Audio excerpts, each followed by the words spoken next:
have a video. I'll leave it in the description. I can't find my fader control. So this is just a complication of that video, crossfades. So if you don't have it, I'll show you in this video how to fix that.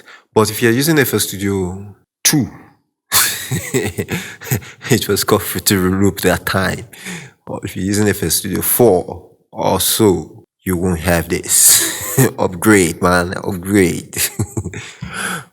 I think this faders crossfade was from 21 or so up. This fader in your audio file in the playlist. I think so. I'm not sure, but I think so. But before we jump into the video, there's something you can do to help me make more videos, and that's to subscribe. That is a lot of help to me so that I won't find it difficult to make more videos. I had the guy who told me he searched ChatGPT but could not get a solution to his challenge until he watched my music production videos. So help me help more people by subscribing.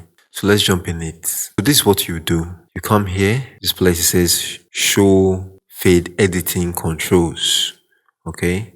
So normally if you click it, the fade editing control will go out. I have a video on that, so you can check it out. I'll leave it in the description. But if you can't crossfade when you overlap your audio file in the playlist, what you need to do, you need to come to this show fade editing controls and hear it, right click. You see automatic crossfade current project. You just hit it.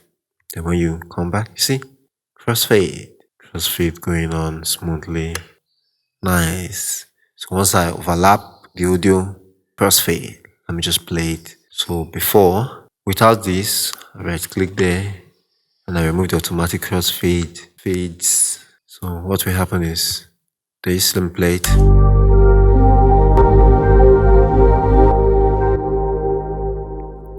It's not nice.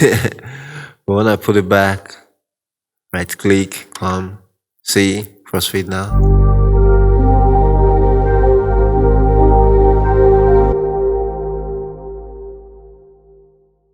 Okay, so like the video if you like it, subscribe to this channel and hit the notification bell so that you don't miss a thing when I upload to this one procedure. That's it.